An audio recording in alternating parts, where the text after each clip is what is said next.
कैसे हैं आप सभी लोग। एक बार फिर से स्वागत है आपका हमारे YouTube channel study with Yogesh में। आज आप लोगों के लिए जो सेशन है वो जो मतलब आप लोगों का है वो कल यूकेपीएससी का आप लोगों ने कैलेंडर देखा होगा, उस पे आधारित है। ठीक है, यूकेपीएससी के कैलेंडर का मतलब कई लोगों के दिमाग में एक क्वेरी आ गई थी। जैसे मैंने कल आज मॉर्निंग में आपको भी वीडियो के लिए क्रैश कोर्स की जो वीडियो है मतलब क्लासेस है वो शुरू कर दी और मैंने आपसे पहले कहा है उसमें मैं बहुत ज़्यादा अनावश्यक चीज़ें नहीं पढ़ाऊंगा। 2 महीने का समय यानी 70 डेज का टाइम है, अपना पूरा डेडिकेट होकर उस पर तैयारी कीजिए। ठीक है, एक मौका आपको अगर मिलता है री एग्जाम का, जैसे कि यूकेपीएससी ने अभी फिलहाल डेट दी हुई है उसके आधार पे, तो बाकी सब चीज़ें छोड़िए, अपना पढ़ाई कीजिए। और उसके लिए मैंने आपको बताया सिंपली सोशल मीडिया और यूट्यूब वगैरह पे बहुत ज़्यादा अनावश्यक समय व्यतीत नहीं करना है, इससे आपको ना बहुत ज़्यादा फायदा होने वाला नहीं है। मैं ये नहीं कहता कि मेरी क्लासेस ही पढ़ो या किसी दूसरे की मत पढ़ो, ऐसा बिल्कुल नहीं। मैं ये कहता जो भी आप जहां से भी पढ़ोगे उसका आपको भरपूर फायदा होना चाहिए।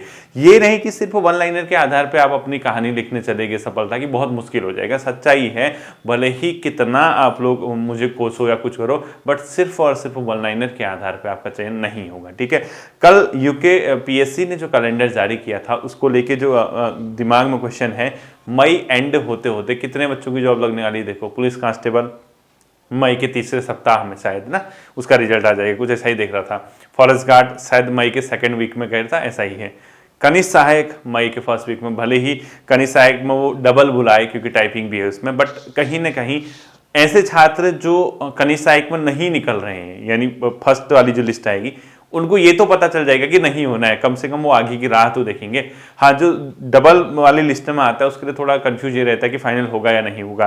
फॉरेस्ट गार्ड में भी लगभग ऐसे लोग जिनका पहले लिस्ट में नाम नहीं आता है और वो बाहर हो जाते हैं, उनको भी ये पता चल जाता है कि यार हमारा इसमें नहीं होगा, तो आगे की राह देखेंगे। उसमें भी शायद वो डबल जो भी बुलाए क्योंकि फिजिकल है। ठीक है, पटवारी का तो आपका फाइनल आ जाने वाला है, पटवारी भी उसने शायद बताया हुआ है कि मई के एंड में आ जाएगा ना। तो 4 बड़े रिजल्ट, उसमें से 2 फाइनल, एक पटवारी और दूसरा पुलिस कांस्टेबल, यही 2 बताए थे ना। ये कंफर्म कर लेना, मैं तो देखता भी नहीं, मैंने तो एक नज़र देखा, वो टेलीग्राम ग्रुप पे भेज दिया था, आप लोगों ने पढ़ भी लिया होगा, एक सरसरी निगाह से देखा, तो उसमें रिजल्ट को लेके सबसे बड़ी अपडेट थी। ठीक है, तो उन छात्रों के लिए जिनका चयन हो जाएगा फाइनली, ठीक है, इस बार बहुत बहुत शुभकामनाएं, ढेर सारी शुभकामनाएं बच्चों। काफ़ी लंबे अरसे के बाद हम लोग कह सकते हैं अगर ये फाइनल रिजल्ट आता है और अंतिम रूप से चयन परिणाम होकर आप लोगों को ज्वाइनिंग मिल जाती है उन छात्रों को, तो काफ़ी लंबे समय के बाद हमारे स्टेट में, क्योंकि 2 साल कोविड ने बर्बाद किया, उसके बाद जो जाँच हुई बहुत बेहतर तरीके से, उसमें जो चीज़ें मतलब पकड़ में आई, कम से कम उससे आने वाले कुछ समय के लिए, आने वाले लॉन्ग टर्म के लिए एक राहत के साथ छात्रों ने साथ ली है कि यार उम्मीद की है कि आगे ऐसा ना हो, हम मेहनत करें और मेहनत छात्र को मिलना भी चाहिए। ठीक है, तो एक लंबे समय के बाद क्योंकि रिजल्ट आएगा और फाइनल सिलेक्शन होगा, ज्वाइनिंग होगी, तो अच्छा फील होता है एक शिक्षक को भी, पढ़ने वालों को भी, जो नहीं लग पाएंगे उनको भी लगेगा चलो इस बार नहीं तो अगली बार हम ट्राई करते हैं, हमारा साथी भाई, छोटा भाई बहन जो भी वो निकल रहे, तो एक उम्मीद जगती है कि आज नहीं तो कल हमारा भी सिलेक्शन होगा। ठीक है, ये तो रही आपकी रिजल्ट की बात। ठीक है, मई मंथ में कई लोगों की जॉब लग जाएगी तो सब जानते हैं। इसके अलावा जो सबसे बड़ा अपडेट आप लोगों ने देखा होगा वो ये था कि आरओ, एआरओ, लोअर पीसीएस और अपर पीसीएस, ये जो बेसिक जो 3 एग्जाम है, जो जनरल कैडर के एग्जाम है, इनके अध्याचनों को लेके जो अद्यतन स्थिति सामने आई, यानी जो अपडेट आयोग ने दिया, उसमें हर अध्याचन के लिए ये लिखा है संशोधित अध्याचन शासन से अपेक्षित, ऐसा कुछ लिखा है। यानी कहीं ना कहीं जो मैटर फंसा हुआ था, जो मैंने आप लोगों को बताया कि जो दिव्यांगजनों के चिन्हीकरण का मामला है, सबसे बड़ा इश्यू इसमें यह आ रहा है, वो वही है जिसके कारण आप लोगों के जो अध्याचन है बच्चों, वो कहीं ना कहीं थोड़े से वो पेचीदा हुए हैं। उसमें जो रोस्टर होगा वो कुछ बहुत चेंज होगा, उसमें सीट जो है आवंटित है दिव्यांगजनों को, उसमें कुछ परिवर्तन हो सकता है, कुछ इस टाइप का है, वो प्रक्रिया गतिमान है।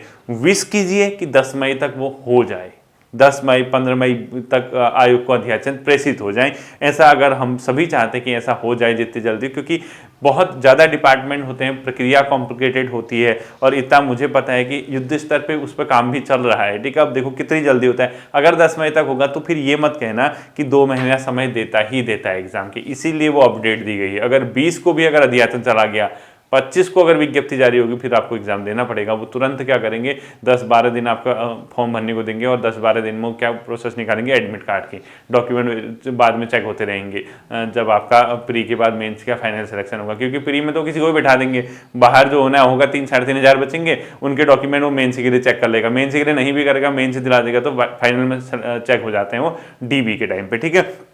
तो वहां पे अगर विज्ञापन आ जाता है तो आप ये मत सोचना कि 2 महीने का समय देंगे, 3 महीने का समय देंगे। हाँ, कहीं अगर 20 मई तक नहीं आता है, यानी आने वाले 2-3 सप्ताह के अंदर, फिर अगर 1 महीने से कम समय बचता है तो फिर वो आपका एग्जाम पीछे चला जाएगा, वो कंफर्म पीछे जाएगा। क्योंकि फिर अगर 1 महीने से कम समय में तो कब फॉर्म भरवाएंगे, कब वो इतनी जल्दी एडमिट कार्ड बनाएंगे, मैन पावर भी तो उसमें बहुत चाहिए ना, फॉर्म भरने वाले भी तो 1-1.5 लाख होंगे। तो आप क्या कीजिए, अपनी तैयारी को साथ साथ जारी रखिए। अब कई बच्चे कहेंगे सर आपने बीपीडीओ वीडियो क्रैश कोर्स, वो आपके आरओ की जीएस को भी स्ट्रांग बनाएगा, ध्यान रखना, ठीक है। वो कहीं ना कहीं आरओ की जीएस भी आपकी उससे बनेगी। और साथ ही साथ जो मैंने इस टाइम पे बीपीडीओ वीडियो शुरू किया, क्योंकि मुझे तो ये लग रहा है, हल्का सा मुझे लग रहा है कि जरूरी नहीं कि आपको भी वो चीज़ लगे जो मैं फील कर रहा हूँ, मुझे ये महसूस हो रहा है कि हाँ ये हो सकता है थोड़ा सा पीछे चला जाए आपका एग्जाम जुलाई अगस्त में, संभावित है, संभव है, ठीक है, हल्का सा पीछे जा सकता है। क्योंकि कितनी जल्दी वो चीज़ें सामने आएंगी, कब जियो जारी हो जाएगा, कब संशोधित अध्याचन भेजे जाएंगे, फिर एग्जाम भी कराना है, सेंटर भी ढूंढने हैं,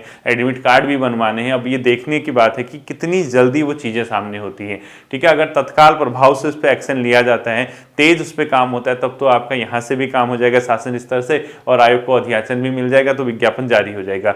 वरना कुछ इसमें पीछे जा सकता है। तो आप ये मत करना कि नहीं यार हम तैयारी छोड़ देते हैं, चाहे वो लोअर पीसीएस हो, अपर पीसीएस हो, आरओ हो, उन लोगों ने मेंस की डेट वही दी हुई है, प्रीलिम्स की प्रस्तावित तिथि वही दी है प्रारंभिक परीक्षा की, लेकिन साथ में ये लिखा है संशोधित अध्याचन अपेक्षित है शासन से। यानी अगर वो संशोधित अध्याचन नहीं मिला तो फिर तो एग्जाम कैसे होगा। अब डिपेंड करता है कि कितनी जल्दी उस पर कार्यवाही होती है, कितनी जल्दी वो चीज़ें मिलती है। तो हम लोग सिर्फ एक होप कर सकते हैं, एक उम्मीद कर सकते हैं कि जितनी जल्दी हो, यथाशीघ्र, जिसके लिए टर्मिनोलॉजी होती है, तत्काल प्रभाव से जिसको बोलते हैं, वो चीज़ें हो जाए, वो सॉल्व आउट हो जाए, तो आप लोगों का विज्ञापन जारी हो जाएगा। तो आप लोगों के लिए एक बहुत बेहतर विकल्प, जो मतलब कह सकते हैं आरओ की जॉब पाने का, या लोअर पीसीएस या अपर पीसीएस में एक रास्ते खुल जाते हैं बच्चों के, ठीक है।